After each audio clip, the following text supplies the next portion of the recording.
welcome everyone to this new talk of the African School of Regulation, the ASR. Today we have a topic that is of the essence for our school, powering progress and the role of regulation in fast-tracking electricity access. My name is Ignacio Perez Arriaga, and I am the interim director of the ASR. This is the third talk of the series, and our guest today is Ziria Tibalwa, who will be interviewed by Elias Ziga, who is the first research assistant that joined the ASR. You have the bios of both of them in the ASR website when you have registered. So I don't want to spend time in reading those bios, but I just want to remind you that Uganda, under the expert direction of our guest, Ziria Tibalwa, is chairwoman of the Electricity Regulatory Authority of the country. During the last 6 years, she has, the regulation in Uganda has been considered by the regulatory index of the African Development Bank at the top of the rank of the African countries. And no doubt the Ugandan Electricity Regulatory Authority has had an important responsibility in this good performance. Despite the existing challenges, for instance, regarding the renewal of or not renewal of the distribution concession license to the incumbent company Umeme, the rebundling of the power sector, or the completion of the electrification of the country with about half of the population without electricity. And this last topic, electrification, is the one that we shall be addressing today, guided with the questions by my colleague Elias. So welcome, Ziria, and please feel at home at the ASR. You have been a frequent collaborator of the Florence School of Regulation and in our activities. So welcome for the first time to the activities of the African School of Regulation. So Elias and Ziria, the floor is yours. Thank you very much, Prof. And thank you very much, Engineer Ziria, for joining us this afternoon for the third edition of the ASR Talk. And to set the ball rolling, we would like to launch a poll that we want to pick the viewers' mind on what the main hindrance to full electrification in Africa is. So in just a few seconds, you will see a poll on the screen. We would like to take your views on this, and then based on that, we'll dive straight into the discussion for today. And just to also inform the viewers that unfortunately today we don't have the translation service because our translators are on holidays, so we apologize for that. We'll try to make up for it during the recording of this event, and they'll try to transcribe it and translate it into French and have it on the website. So in case you want to go back again and watch it in French, you'll be able to have the transcript in French and then follow the discussion as well. And also feel free to ask questions in the question and answer Q&A box. We very much like your interaction into this discussion. After every 2 questions or 2 interactions, we'll pause to take your views on this issue because we want it to be very interactive. So feel free, jot down your questions. And if you have any questions for Madam Ziria or even questions to Professor Ignacio, you can drop them in the chat box, and we'll invite the experts to attend to those questions. So here comes the launch, the poll for today.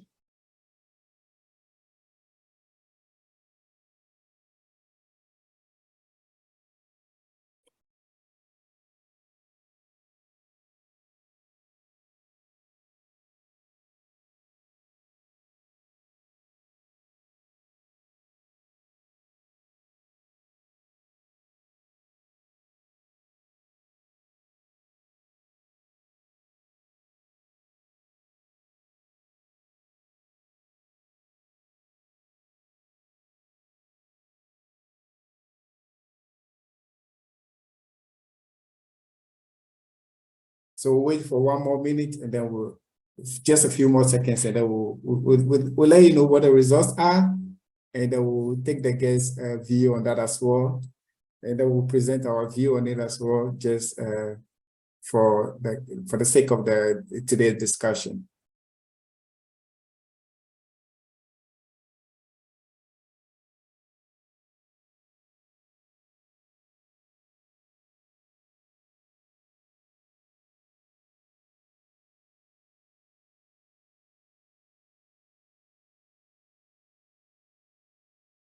Okay, so in just 5 seconds, we ended the poll. The results are quite interesting. Okay, thank you so much for participating in this poll. I will just read out the results quickly and then we'll continue the discussion. So it's looking like for governance, we have about 30% of our participants voting for governance, and we have 43% for funding, and then 26% for regulation. So based on the results of the poll, Madam Ziria and Professor Ignacio, it turns out that funding happens to be one of the biggest hindrance based on our the results of the poll from our audience this afternoon to full electrification in Africa. And I would like to just quickly pick your views on that before we go into the main discussion for today. Thank you very much, and good afternoon, morning, evening, bonjour to our participants. Again, we apologize that we did not take this conference at the time initially we scheduled. The reason was entirely delay into manage the political and leadership issues, and the need to keep time, because those who remained on the call knew that we later on all logged on. But to be early is to be on time, and to keep time is to respect others. So we respected those who joined on time, and we decided to postpone this engagement. So it really, I'm impressed by the turnout of the poll. And I share into these results that it is not a single problem that contributes to the delay or inadequate acceleration of access to clean energy. It is a cocktail, and the score really shows that it is not only funding, because when you have a good idea, if you package a good idea with a good intention, transparently, you cannot lack support to funding. It could be through the National Treasury. It could attract funding from development partners. It could also attract regional funding through regional synergies. So at the EAC, at the ECOWAS, for example, as we speak, ECOWAS is implementing a rural electrification connection program as a region, you know. So it may not be entirely funding. Funding can contribute, and also just to confirm that one of the activities I did today is to support the minister to be able to speak to the public and announce a $638 million concessional loan from World Bank, targeting to connect 1.3 million households. Now in Uganda, a household is about 5 to 6 people. You can multiply and see the lives of people that we are going to reach through that funding. That funding is also targeting the refugee. Uganda is centrally positioned where the neighbors that we are struggling to bring peace to. We have inflow of refugees from DR Congo, and as well as from Rwanda, and as far as from Somalia. So we've been a country that has supported being host to the refugee communities. So the program also comes in to electrify the refugee communities, but also it speaks to the islands, because also we have Lake Victoria, and yes, we are implementing a sea cable to the main island, Kalangala, but we have so many other small islands that we cannot reach using the grid. The program is rich. It also has clean cooking. It has many packages. So I'm trying to speak to the a component of funding, but funding alone, if the governance, the policy, the regulatory instruments in place, the legal and regulatory framework is not conducive, funding alone cannot be a solution. I thank you. All right, thank you very much, Madam Ziria. Prof, we know that you really just participating, but since this is just a poll but not the main conversation, we would like to pick your view on that as well, given how closely most of the responses are. And as the regulatory expert, what do you speak to this situation?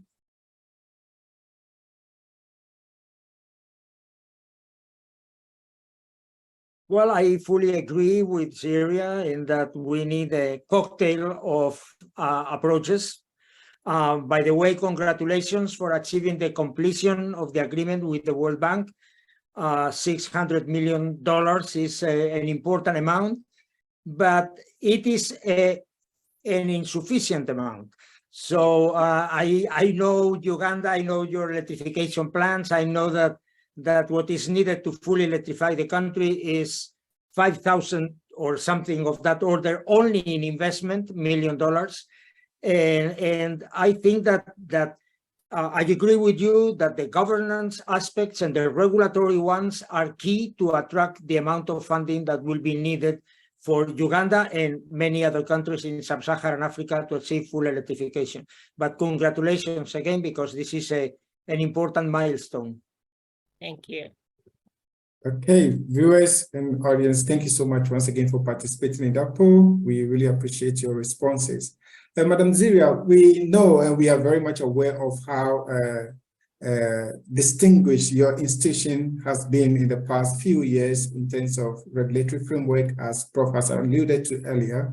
And then you've been very active in the energy sector for a long time. So we want you to just give us a little bit about your perspective about the energy sector or your review of the energy sector before you began as a regulator, and then 6 years after your reign as a regulator in Uganda. And just give us a little bit of comparison about the milestones that you have accomplished that have earned you by the ERI, the Electricity Sector Regulatory Index, as one of the top regulators or the regulatory institutions in Africa.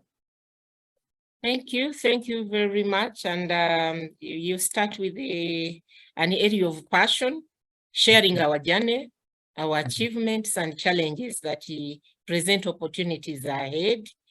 We've been at it for 20 years. Before we were vertically integrated the sector under the Uganda Electricity Board, where the entire value chain, generation, transmission, distribution, sale, export, import, was all handled by a single monopoly, a government utility. And we went through the reforms informed by proper studies, by then I recall funded by the World Bank, and looked at the sustainability of the electricity supply industry in all aspects. One, that the industry cannot solely depend on the treasury for funding, because the investment requirements were increasing. The country had attained peace, and therefore industries were coming up. The citizens had gained trust into the economy, and they were starting to invest in the different segments of the economy: modernization of agriculture, industrialization, the housing, and all this required electricity. And therefore the need to fast track the extension of the grid, to increase the generation capacity, to connect people to the grid, was the overarching goal that we were looking at to be able to restructure. Among others, the performance of the vertically integrated monopoly was to some extent lacking in the following areas. The technical losses, commercial losses were very high. You're looking at more than nearly 40% of the power generated was not, driving revenue for the sector.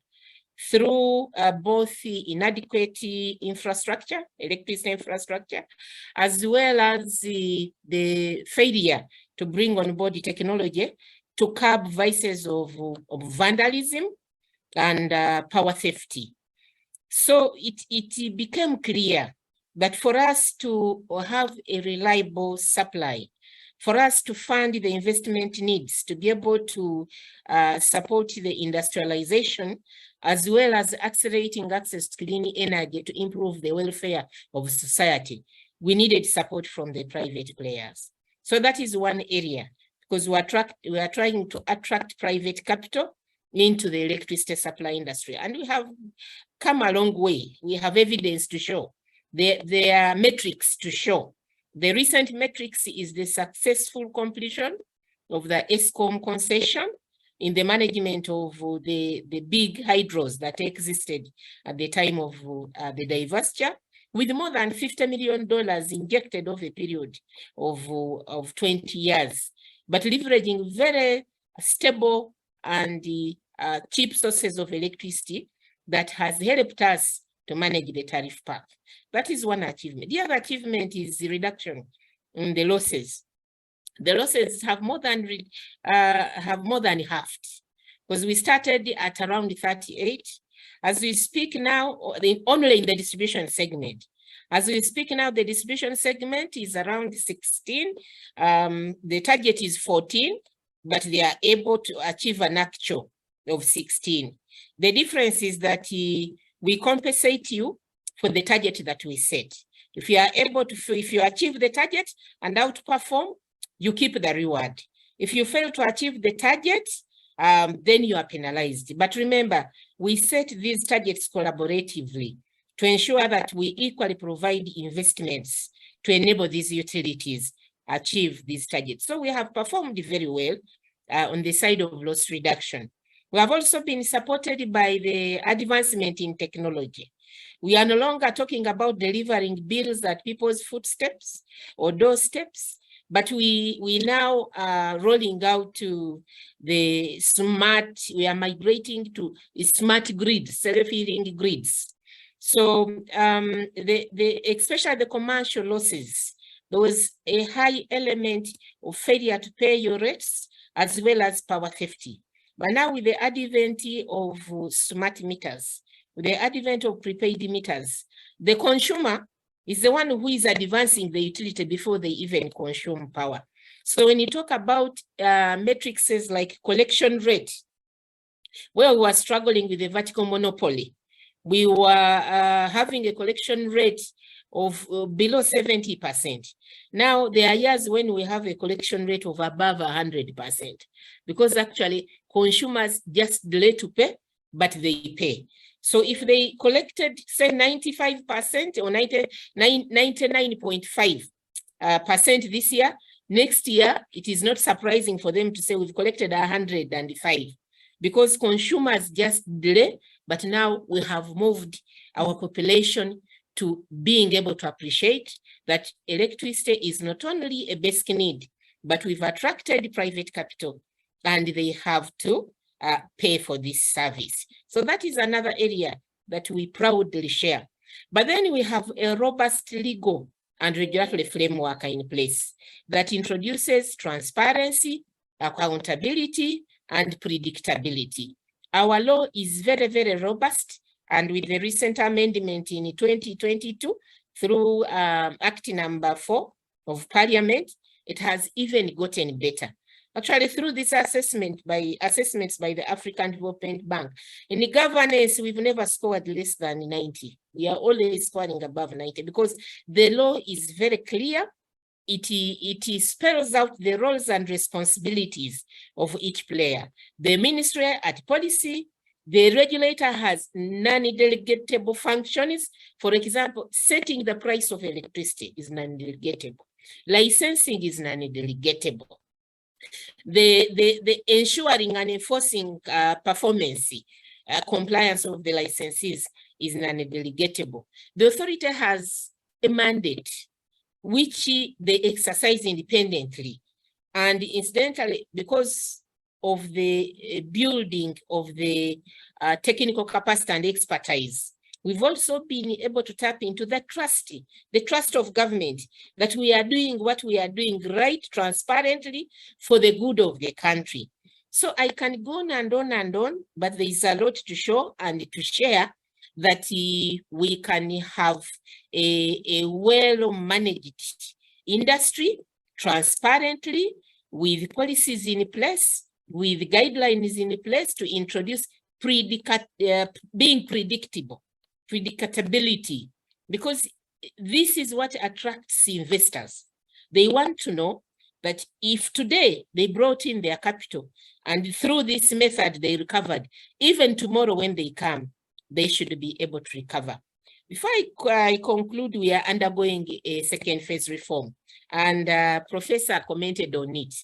The reform we are undergoing is for the better. We are leveraging the advantages and the benefits and achievements that we've attained and the learning experience for the past 20 years to structure the sector better. He hinted on the mergers that are ongoing. The mergers are being undertaken very consciously, to the extent that as we speak now, we are bringing on an advisor on the board to advise on the adequate, efficient structure that will deliver us to the next level. Because we've learned from our past. We've tried to work on the local content, implementing the local content bill, attracting cooperatives within the electricity distribution network. And it has not worked. It has not worked. So we cannot continue with that. So we are looking at how do we structure the network to ensure that it is efficient and financially viable. On the side of the Umeme contract, yes, the Umeme contract is ending. And for all purposes and intent, this marriage of nearly 20 years has been able to birth some of the babies, the achievements that I've been sharing on this call. But Cabinet has made a decision that we are continuing to have the private sector player within the distribution segment of the electricity supply industry. So we are not just merging everyone together, but we are looking at who is best placed to manage which risk. And from the learned experience and the achievement, what is the public best placed to do? And what is the private IPPs, IPTs, the private player, where can they play best? And therefore, Cabinet has resolved that in the distribution network, we shall continue with a PPP. Because we've been in a quasi-PPP, where government owns the infrastructure and the Umeme does the operation and maintenance plus the additional funding of the additional investment. So what is changing in this landscape? What is changing is that in effort to make electricity affordable, government is opening up the entire value chain, the generation, the transmission, and distribution, so that where government is able to access cheap sources of financing, there will be the first point of call to invest across board.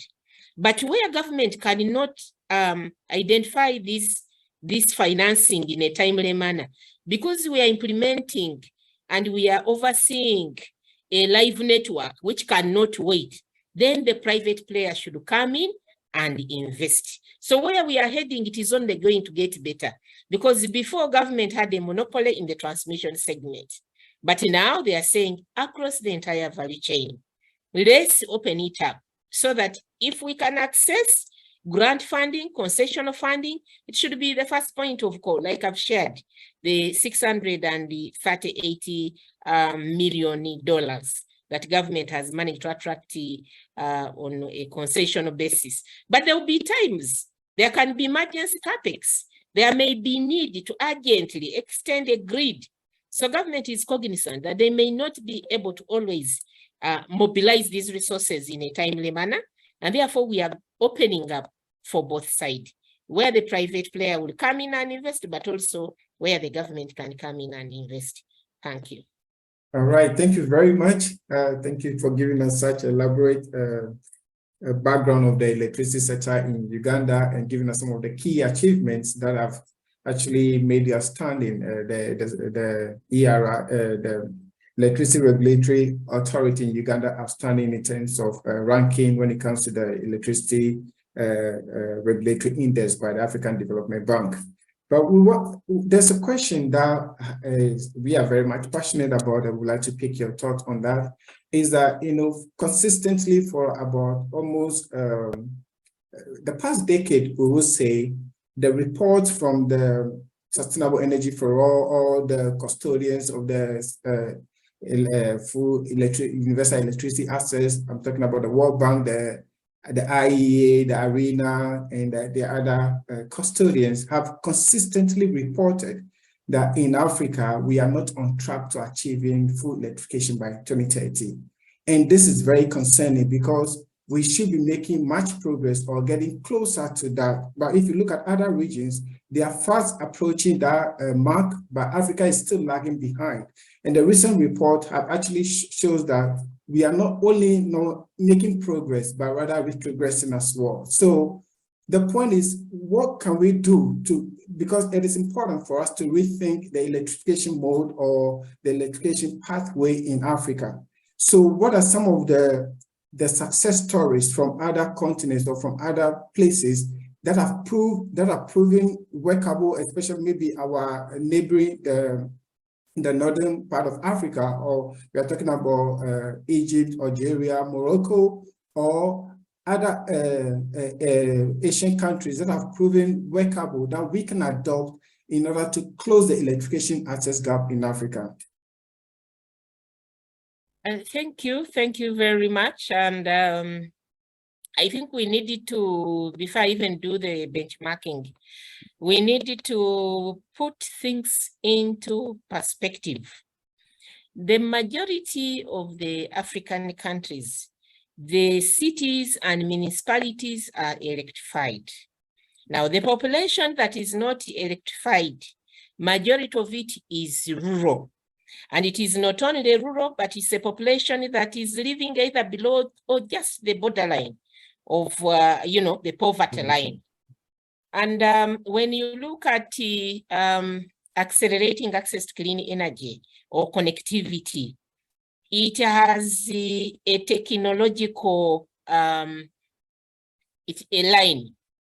One is that we need to be clear that the population that we are trying to target cannot afford a modern connection.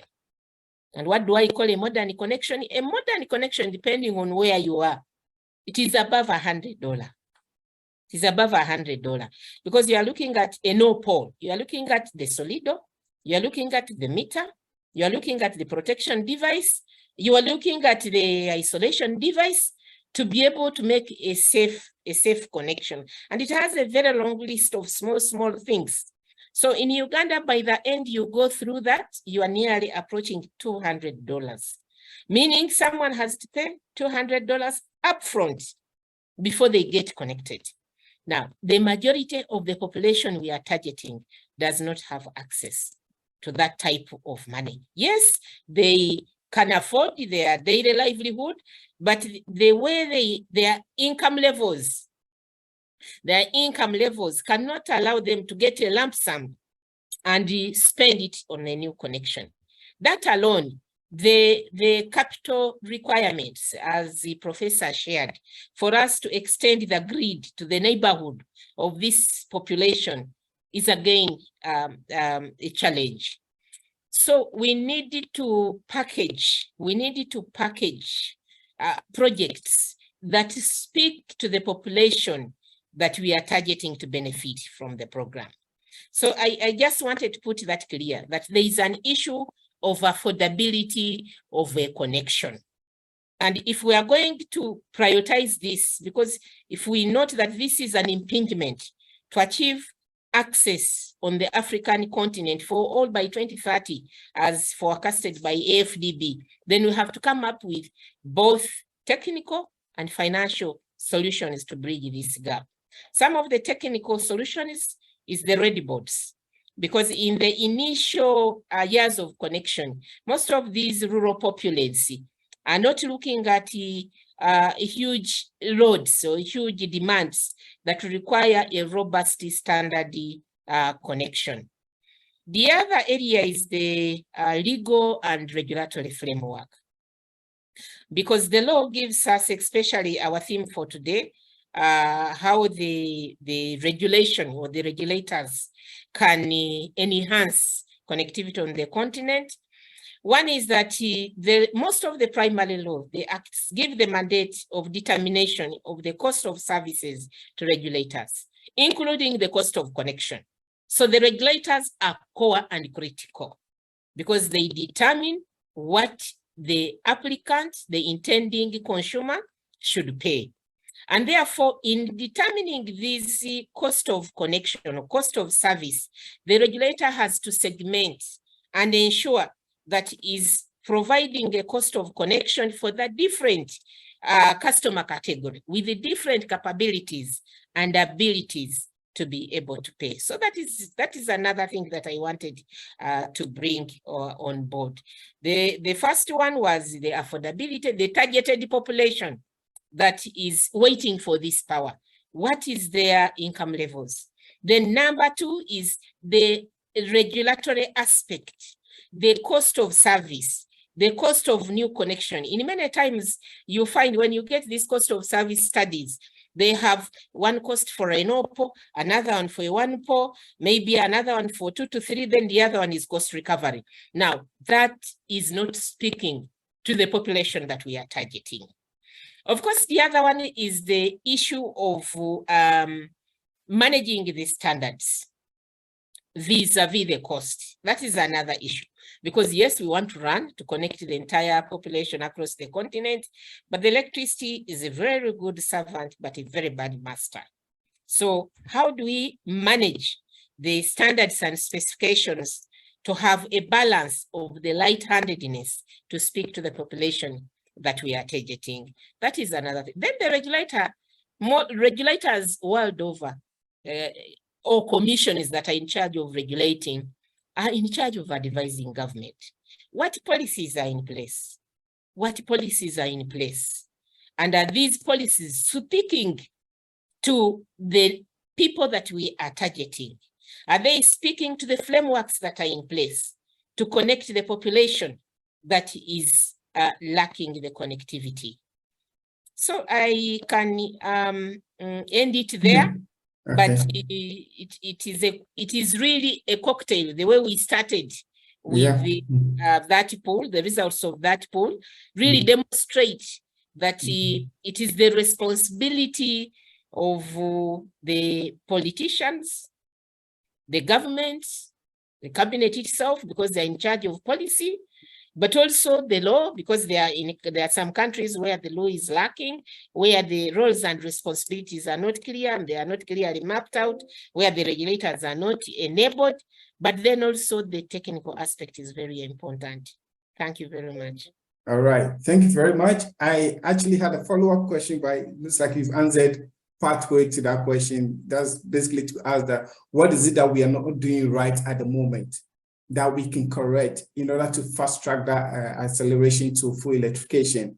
And also you rightly mentioned the issue about funding again, because it's all about the affordability for, if you have to extend power to dispersed communities who are barely under the poverty line, who cannot afford the connection charges or even the cost of delivering power to them. It's all about funding again. So I think that this is where we began from, and then we are back to that situation again. And thank you also for rightly mentioning the issue of regulation and stuff, because which is very important.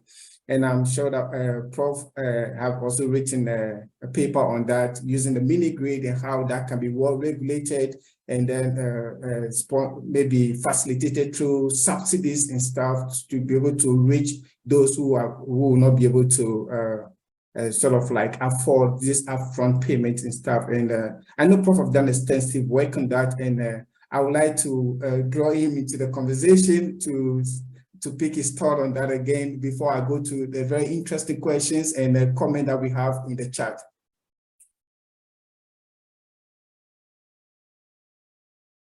I was not expecting that, but I will tell you that there are some instruments that I think that are not contrary to what our guest has said, but one is obviously cross-subsidization among tariffs, which I think is important because rural people, the ones without electricity, are the poorest people typically in a country, and therefore charging them the cost of deploying mini-grids or standalone systems that per kilowatt hour are more expensive than the grid supplied electricity doesn't look like a good idea, particularly when in every country we have cross-subsidization already between the urban and rural people. That happens in my country, Spain, that happens in the United States, happens in Africa, in every country. In Uganda, the people connected to the main grid or in rural areas connected to the grid pay the same tariff. So I think that having some cross-subsidization from the more affluent people towards the worse off, typically in rural areas, is a way of helping to pay the cost of electrification. And the other one, something related to the connection charges. I know that Uganda has done an important initiative in reducing or eliminating the costs of connection while there was money for that. But I think that if the connection costs could be considered as normal electrification costs, so not different from the poles and the wires that take electricity to your house, and they could be included in the tariffs for a long period of time, like the economic life of the assets, that could help the end consumers to pay those costs, and also would guarantee the recovery of the cost to the company, to the distribution company. But well, there are many other topics, and I think that it is better to return to our guest because we are eager to listen to what she has to say. All right, Prof, thank you very much. We also appreciate your contribution to this discussion. So I'll go to the Q&A now. We have about 2 questions in the question box. First, what lessons can other countries pick from Uganda with regards to dealing with the power theft and vandalism, and how to reduce commercial losses? And this question is coming from Kate Mutangula. Thank you very much. One, I can again say it is not a one shoe fits all, but I can share our experience on what we have done. The first one is setting performance targets for the utility, as well as providing by way of the investment through the tariff to enable them bring on new technology that enables them to achieve these targets. To us, that has really worked. Now that coupled with the sensitization, engagement and support from all the players, right from the politician, the executive, the public, the manufacturers, that sensitization also has been very handy. But also because they now have targets, and they know that if they don't achieve their targets, they'll be accountable to their board. They do, they undertake, they work with the police to undertake inspections and be able to destroy any illegal connections. That one also has worked. Also, when we migrated to prepayment and smart meters, there was an advent of tampering with the meters. So then we opted to introduce the pooling of data from these meters periodically, so that if you've tampered with the meter, or if you've bypassed the meter, after a short time, we are able to see that your pattern of consumption has reduced. So I can say it is a combination of setting incentives, performance targets for the utilities, but also supporting the utilities through providing the necessary investment cost to bring on board the new advanced technology that enables them to monitor and intervene in real time. but also supporting them, speaking the same voice. We speak the same voice. This morning, I was sensitizing the electricians who undertake connections in premises, wiring in premises, about 2,000 of them, and they work across the entire country. And I was telling the public on before the TV that whoever steals power, whoever does an illegal connection is like picking money from your bank account. But I'm a regulator, I'm not the utility, but I'm speaking the same voice with the utility. Once whoever has an opportunity, including my minister, including the president, speaking that same voice also supports the utility, because most of these utilities are privately owned, and therefore they are undertaking a delegated mandate. And us as government who delegated this mandate must support to ensure that the utility delivers. So there is no one solution, but it is a multi approach where you are using leveraging technology, providing for the investments and recovering them through the tariff to be able to implement this technology, set incentives so that people don't fail and just run away because they know it is not touching on their profit margin, but then also support them through the sensitization and stakeholder engagement mechanism. That has worked for us. Thank you. Okay, thank you very much. It looks like we're running a little bit behind time, so I'll there's another question for William Brandt, but I would like to skip that one for the next one, since the last question is in line with what we are just discussing right now. Because the first question, the follow-up I would like to ask is, would you say that the concession agreement in Uganda play maybe a major or significant role in that regard, in helping the sector in Uganda to be able to minimize the losses and also increase on their collection rates and stuff? And also to follow up with a question, there's also one of our attendees who would like to know that actually it's a comment saying Uganda is considering merging or rebundling the sector. Wouldn't this set back the progress that have been achieved so far?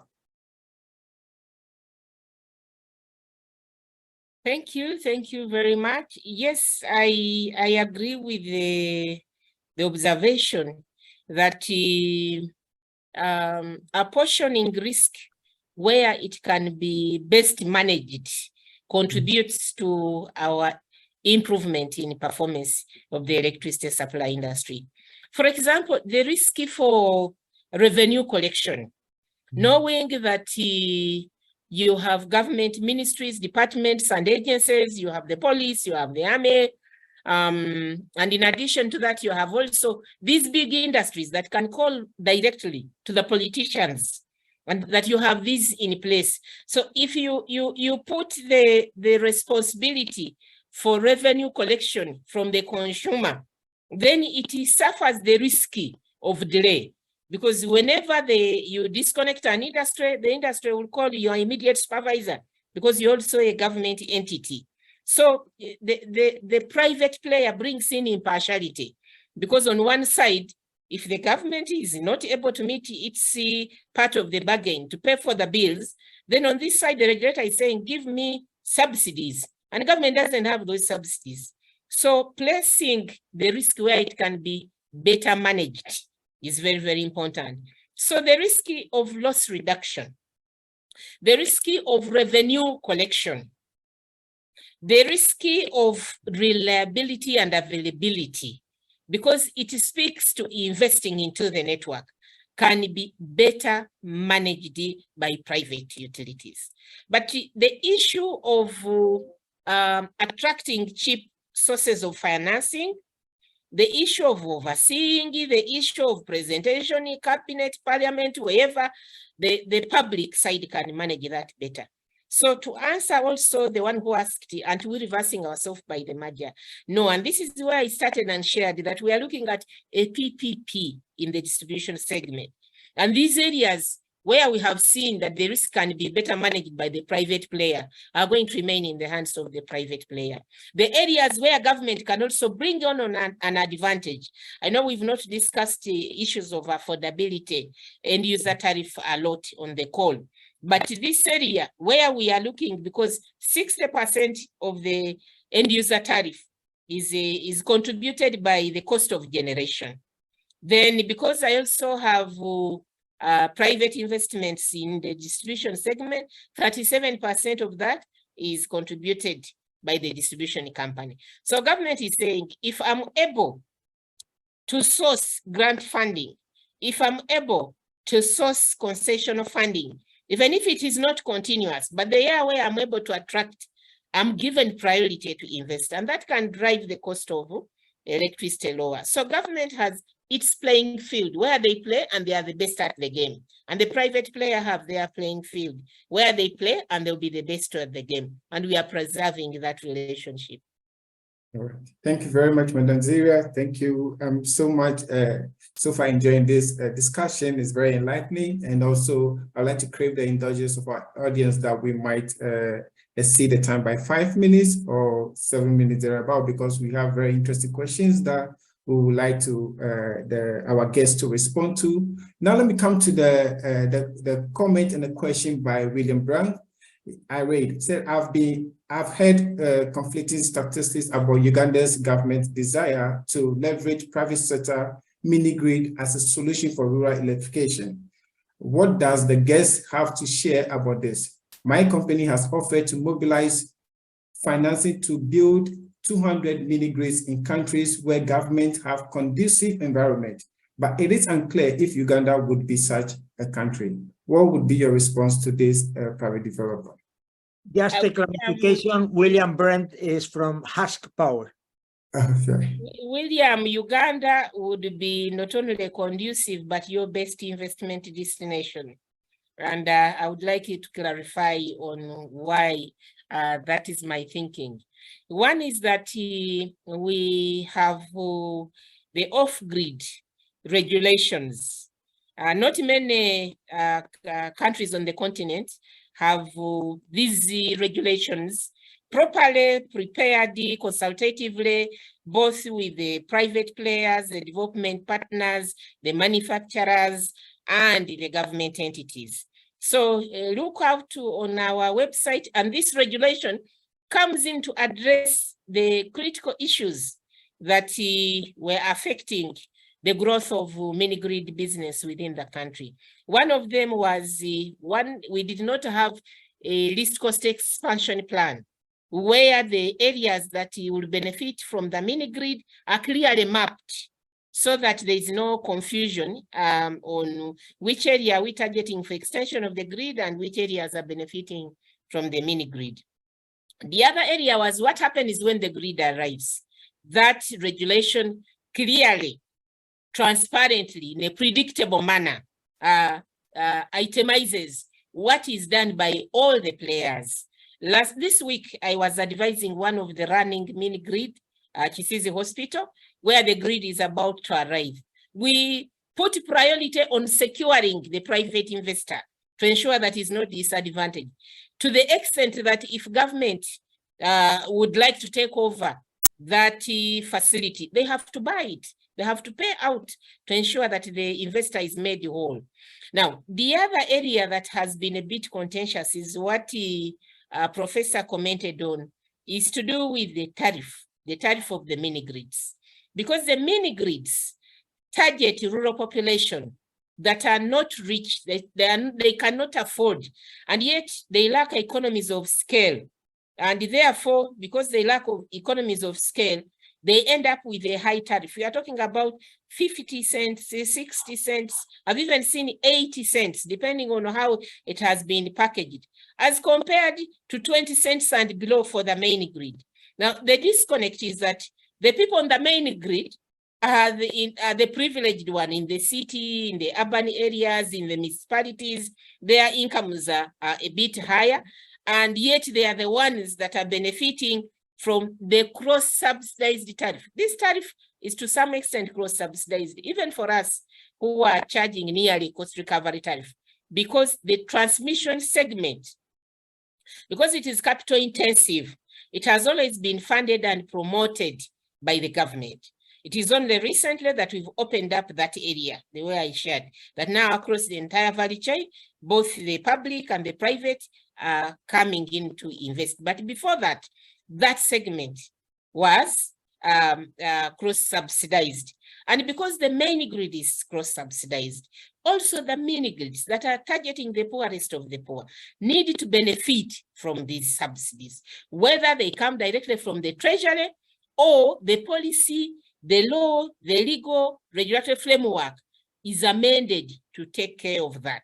So that is the area that we are handling, but we have so far commissioned more than 45 mini grids.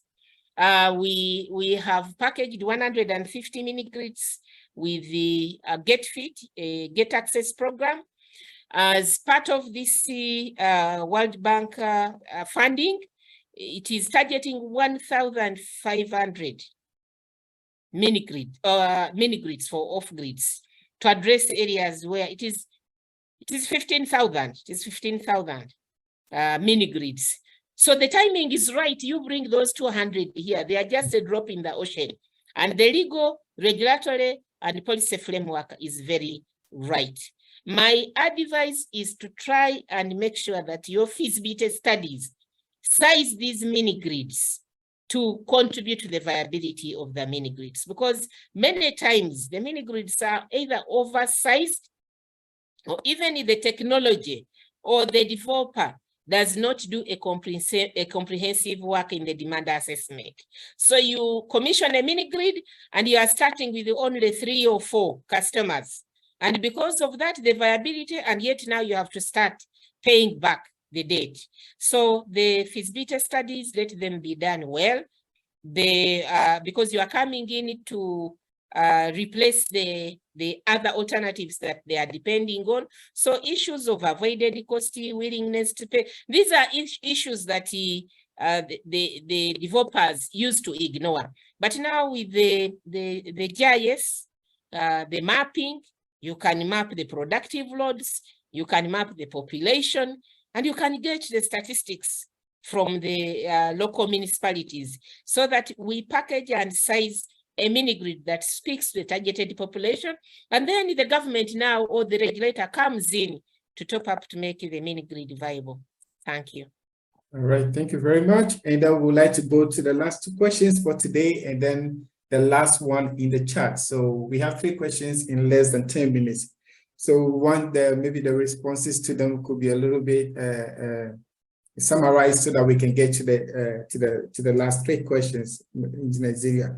So we want to talk about productive use and how that is an enabler for economic development or improving the livelihood of maybe citizens, especially those in rural communities. So we would like to find out from you, how has electricity access been an enabler for economic development with recent data from Uganda? Thank you very much. I will share with you the statistics that sits with me here, that 70% of our demand is by manufacturers, meaning, and then about 2% street lighting. We are privileged, we are along the equator, so there is no housewarming and space heating. 21% is the domestic. So right from that statistics, you can see that while we have electrified the domestic houses to improve the welfare of society, the majority of the electrons that we produce are for manufacturing processes, value addition. And not only Uganda, most of the governments on the continent, and indeed through the Pan-African movement, we are looking at stopping to export raw materials. We are looking at value addition on coffee, on cotton, on mining. And if we are going to do this value addition, it can never be done without an adequate, reliable, and equitably priced electricity. So in the interest of time, I will park it there But that is it. You can't talk about industrialization. You can't talk about economic development. In fact, Professor may know that previously World Bank undertook a study where they determined that the elasticity between GDP and electricity moves ahead by about 2 to 3 basis points, and then the GDP follows. So there is a clear metric documented on the relationship of demand growth, increment in electricity consumption with economic development. Thank you. All right. So in that light, maybe for our brothers and sisters who are in the various rural communities who are also willing to just have access to this economic opportunity, maybe the electricity, maybe just for a limited time of the day, you know, so that they can also engage in some economic activities, or maybe for just their own advantages, or just need access to this power. The question then is that, one, affordability is a major challenge for them. As we say, extending power to these areas can be very costly. And then if you have to pass on the cost to these people, then affordability becomes a major headway. So head-off for them. So the issue now, we want to find out from you, Madam Ziria, as a regulator in Uganda, how are you tackling, or how are you addressing this issue of affordability for rural communities, or for those in general who cannot afford electricity, the cost of electricity? Thank you very much. Not only in Uganda, but electricity, while it's a commercial good, but it is also a basic need, and it must speak to the improve the social welfare of society. So whichever regulator or commission that is in charge of pricing knows that there must be a cross-subsidized lifeline tariff, especially for those on the main grid. But I think that is what also the professor was talking about for the mini grids, because we must recognize that we have the poorest of the poor, but they are also entitled to a clean environment if we are going to improve their social welfare. So in Uganda, we have the lifeline tariff. The lifeline tariff goes to around a third. It goes for 30% of the cost recovery tariff. And the units were determined in such a way that these units can enable a rural person, if connected free of charge, to be able to have the lights on, to have sockets on to charge their phone, the radio, and the television. So these units are the ones that we call lifeline. So the program that the professor was hinting on, connecting people to the grid free of charge after they have prepared their houses. Yes, that program faced a challenge because we kicked it off in 2018, and in 2019, towards the end, we were forced by the COVID pandemic. But this funding actually has come in to bridge that gap in financing. The $638 million, people are not going to be paying. People will wire their houses. They pay a smaller fee of $2 for inspection to ensure that the houses have been done by certified authorized wire persons, and they have been done to standard. And then the government is going to use this money to buy material, to connect people to the grid free of charge. Now, once these people are connected, then the lifeline units are going to enable these people to as low as $3 a month to enjoy lights, to enjoy radio, to enjoy television, refrigerator, all of those gadgets that are not high energy intensive. They fit within our lifeline units. So on the side of domestic, that is what we have, but also in the recent past, for the urban, because the urban can afford the lights, but their concern is cooking. Most of them have even cooking gadgets in their premises, but because they couldn't afford, they were not utilizing them. So we came up with a cooking tariff that is 50% of the cost recovery. The cost recovery is 805 Uganda shillings, and the cooking tariff is 412 shillings. So that cooking tariff, which is subsidized, together with the efficient cooking gadgets, we are using this to convert people from charcoal and biomass to cooking using electricity. Of course, the other area that you have to tackle is ensuring that electricity is reliable. Other activities can wait, but food can't wait. It can't wait. So we are also working on reliability, and we are addressing cooking from both institutional and domestic. The institutional tariff for cooking is 417. It's different from that for domestic. So for institutional, we've commissioned the first pilot, and now we are working on the next pilot. We are starting with hospitals, prisons across the country, and schools, because these are the high consumers of charcoal and biomass, to convert them. So that is how we are managing the affordability, especially for the rural, but also there is a lot of innovation that we are doing for the industries. For example, we have declining tariffs. The more you consume, the lower the tariff. All these are innovations to ensure that we are able to incubate productive activities for growth of the economy. Thank you.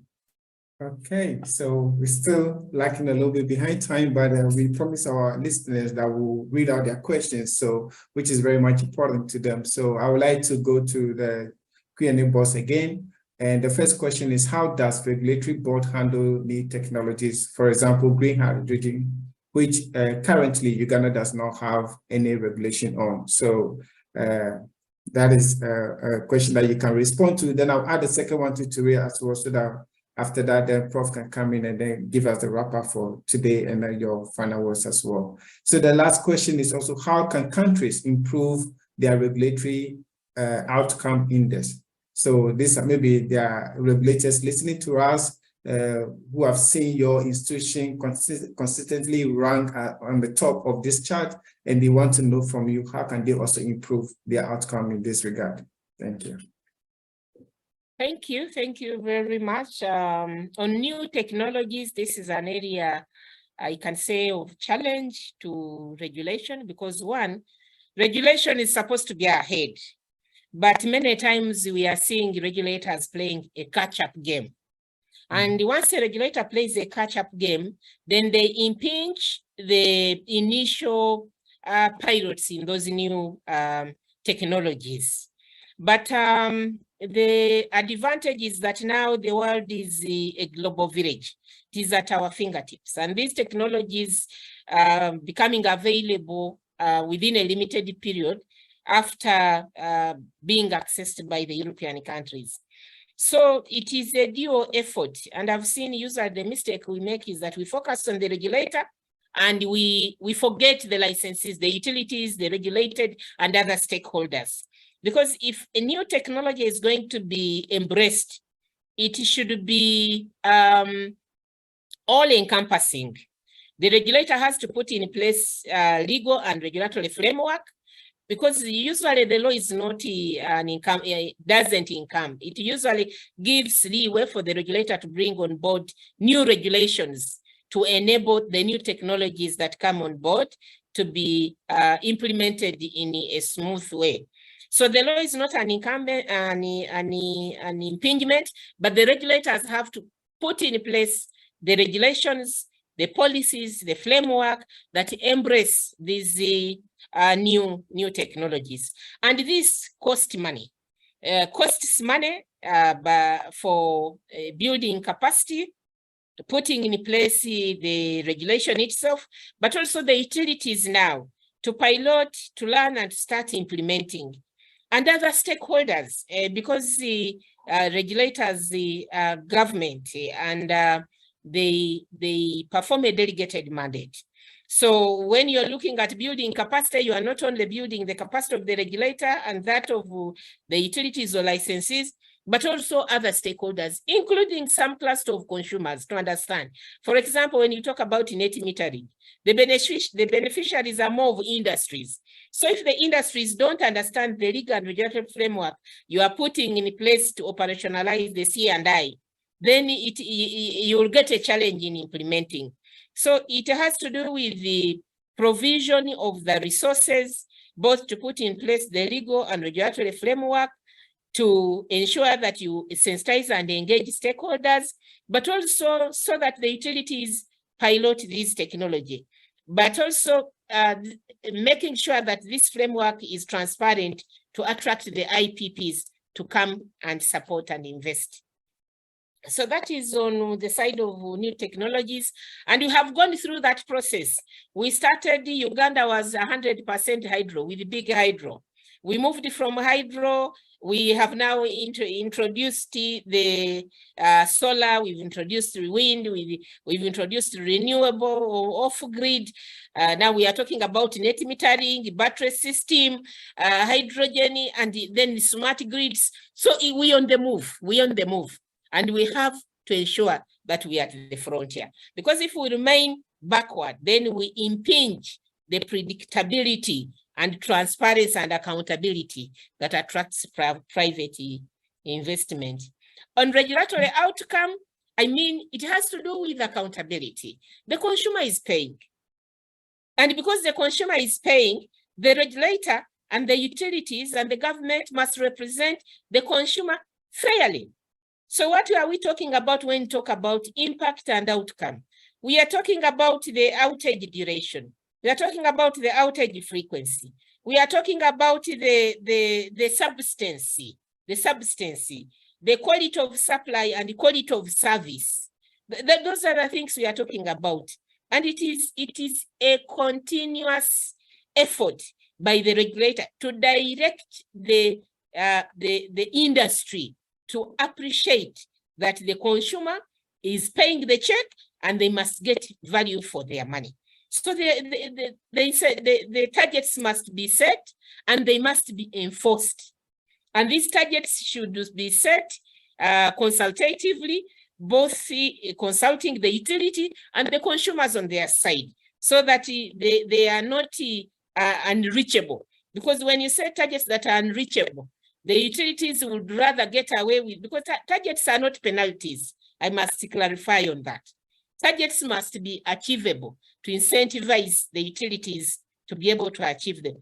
But then before the advent of the smart and the prepaid meter, the other side also of the consumers, we used to sing to them that meet your part of the bargain. Pay, you must pay. I've already shared on this call that our target for collection is 99.5. That is what so we provide 0.5 as the provision for failure to collect the power that you have sent to the consumers. So the consumers are meeting their part of the bargain. So even the utilities and all that are entrusted to ensure that a quality, reliable supply and service, responsiveness. So it is an issue of ensuring that you have the right regulations, because you start with the primary law. The acts are in place, the law is in place, the law is operationalized by the regulations. Now the regulations are operationalized by these frameworks that set incentives transparently and enforce them. Thank you. Thank you very much. We appreciate this conversation, and also thank you for taking your time to speak to us this afternoon. We want to extend a special apology to our listeners once again. We are very sorry that we have exceeded the time. It's just that the conversation is so interesting and very insightful that it's very difficult to cut in between. So we have to allow for the full development of the various points. So once again, we are very sorry that we've exceeded the time. And then at this point, I would just like to say to Madam Ziria once again that I'll be handing over the floor back to Prof. But I just want to say that I heard you in Kenya during the Africa Energy Forum where you said that for the regulators, you either innovate or you perish. So I'm just quoting your word back again to all the regulators who are on the call this afternoon. Prof, please, I hand it back over to you. Thank you, Elias. Thank you very much, Ziria, for being available and to be brave enough to address all the questions coming from all directions. You are proving that a good engineer can be a good regulator also. And well, I think that I'm going to take advantage of we have been talking about urban and rural, and maybe we have forgotten, and that could be for another ASR talk, the phenomenon of urbanization, the people from rural areas that are coming to the cities, and that happens in all major cities in the African continent. Kampala is one of them. Okay, yes, I will take advantage of the last minute to announce a couple of commercials from the ASR. One is that we have just published in our website our latest issue of a newsletter, where you can find what is going on in the African School of Regulation. Second one is that we have started the search for a director for the ASR to replace me. I am the interim director. So if you know of somebody that could meet that role, please let us know, let that person know, so that they could express interest in becoming the new director of the ASR. And with that, we finish our ASR talk. Thank you very much, Ziria. Thank you very much, Elias. Goodbye. Thank Goodbye. you. Thank Goodbye. you. Bye-bye.